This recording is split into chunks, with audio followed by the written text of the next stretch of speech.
Hello, my name is Gregor Rasner, and this course is Cybersecurity for Startups. This is an overview of that course and what's included in the course. Of course, a little bit about myself here.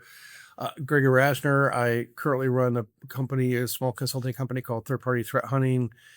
I'm the author of 3 books. First book was Cybersecurity and Third Party Risk. And second book was a follow-up to that called Zero Trust and Third Party Risk, overlaid Zero Trust on top of Third Party Risk.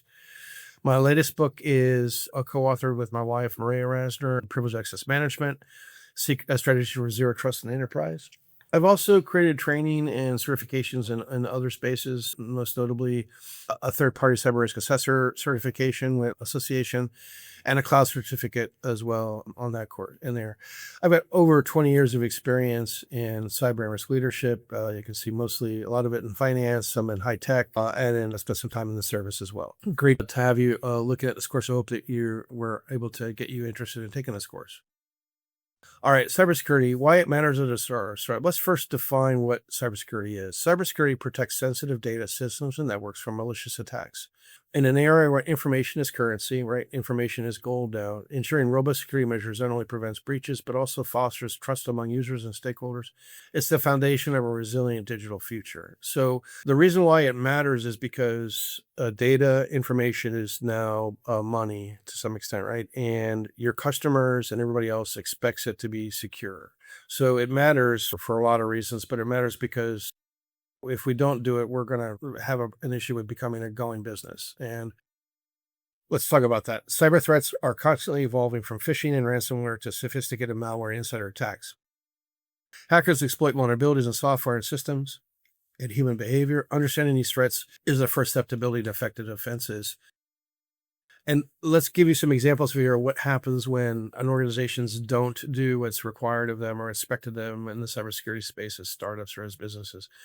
First one is TravelX ransomware. So they paid actually $2.3 million in ransomware, but the company still went out of business. Okay, so they had a ransomware attack.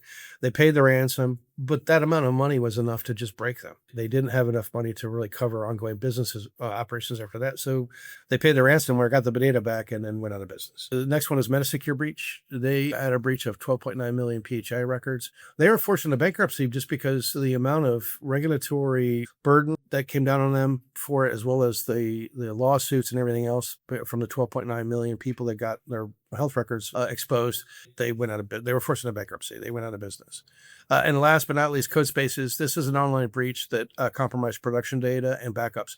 The company literally watched itself go dark. So as the breach is happening, they're watching their stuff being stolen and taken away, and all the intellectual property, everything was stolen essentially, and they shuttered their operations the next day. They just weren't able to keep going given what happened with the event. So why it matters is because we have examples in real world where companies have been literally taken off the map based upon lack of good cybersecurity hygiene.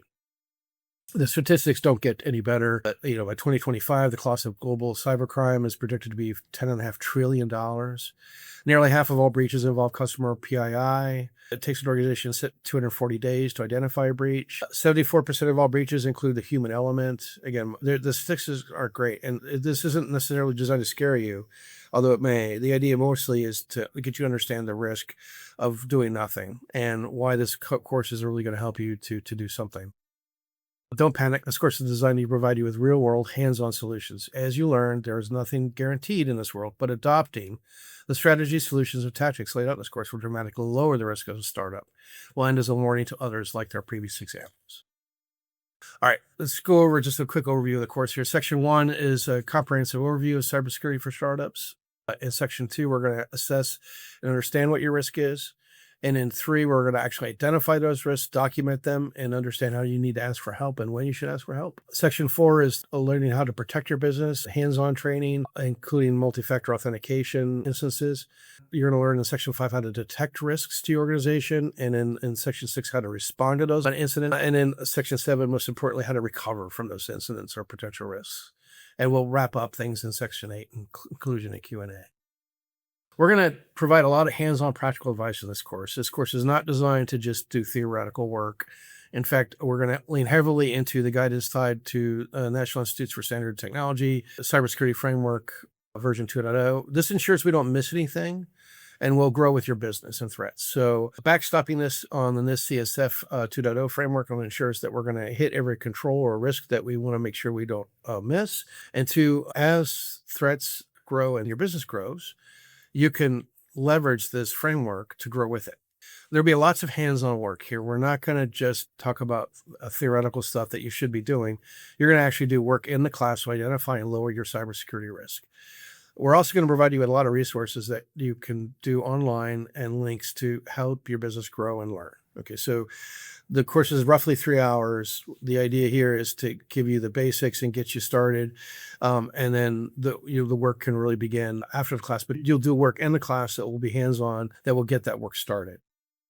Thank you for being interested in this course. I hope the intro gave you some example of what we're going to be covering here and get you interested in taking the course. Hope to see you online.